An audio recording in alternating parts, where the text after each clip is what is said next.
दोस्तों, अति का अंत होता ही है और आज ये बात है कि अति के अंत की तरफ एक एक कदम हमारा देश बढ़ता जा रहा है। ये बड़ी खुशखबरी है और अंत में सच्चाई की जीत होती है और सच्चाई है तो सिर्फ अपना संविधान है जो जीतेगा, ऐसा मैं विश्वास रखता हूँ। और कल की थोड़ी सी घटना की आप लोगों को जानकारी देने के लिए ये एपिसोड में आपके पास रूबरू हुआ हूँ। कल बेल्हा में एक जुलूस निकाला गया था। ये जुलूस था भीम आर्मी के द्वारा निकाला गया और इस जुलूस में हमारे मसीही समाज के समर्थन में आए थे और कुछ नारेबाजी कर रहे थे और भीम आर्मी का बहुत बड़ा जुलूस था। वो उसका विरोध करने के लिए वो भगवा झंडे थे और उनका सामना करने के लिए आए वो लोग। और उसके आने के बाद ये लोग लाठी डंडे लेकर के भीम आर्मी वाले उनके पीछे दौड़े और दौड़े तो बहुत बड़ा एक खूनी संघर्ष भी हो जाता, वो टल गया है। पुलिस भी बिल्कुल लाचार दिख रही थी, उसमें आगे सामने नहीं आ पा रहे थे। तो मैं इससे बहुत ज़्यादा चिंतित हूँ। आज समाजों को टकराव की स्थिति बनती जा रही है।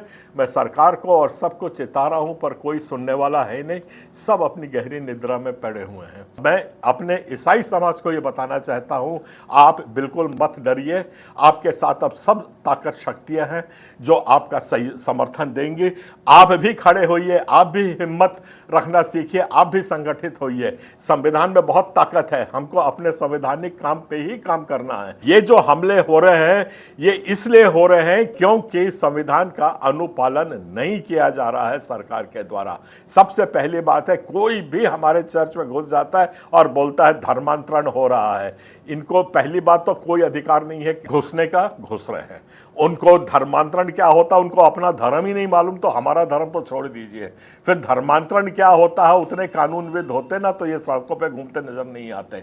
तो ये जो सब विषमताएं हैं, ये विषमता मिला करके आज हमारे छत्तीसगढ़ प्रदेश को एक अस्थिर, अशांत और आतंकवाद के अब की तरफ ढकेलता हुआ राज दिख रहा है।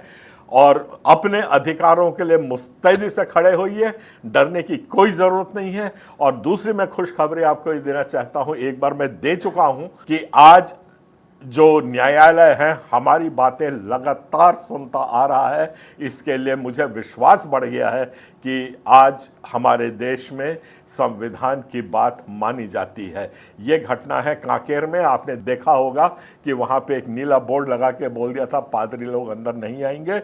मैं बधाई देता हूँ और धन्यवाद देता हूँ कि वो याचिका सुनी गई है और याचिका को कोर्ट ने एडमिट कर लिया है और 13 अक्टूबर के उसके सुनवाई है।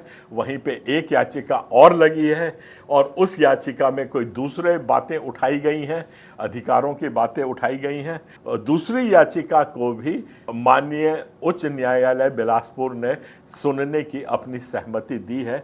ये बहुत अच्छा डेवलपमेंट है और ये उसके पीछे पीछे आ रहा है जब सुप्रीम कोर्ट ने राजस्थान से भी जवाब मांगा है कि आपके जो कानून, धर्मांतरण कानून बनाया है, उसको अवैध घोषित क्यों ना कर दिया जाए।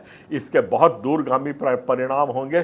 छत्तीसगढ़ क्रिश्चियन फोरम भी वहाँ पे छत्तीसगढ़ में जो बार बार यहाँ पे घोषणा होती है कि हम कड़ा कानून ला रहे हैं, ये ला रहे हैं, तो ये उस ओर भी हमारी पहल है कि सुधर जाओ, चेत जाओ, जो कुछ भी काम करो संविधान के दायरे में करो। आप पूरा अधिकार है आपको कोई भी कानून लाने का, पर संविधान आपको अपनी मन मर्जी करने का अधिकार नहीं देती है। आज कानून भी हमारे साथ है और जो सड़क पे जो ताकत चाहिए थी वो भी हमारे साथ है।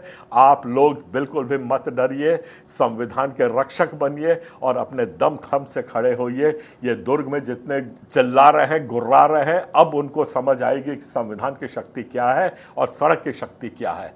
और आप लोग भी सामने आइए, भीम आर्मी को भी अपना समर्थन दीजिए और संवैधानिक काम करिए। संविधान के तहत आप अपनी रक्षा करिए।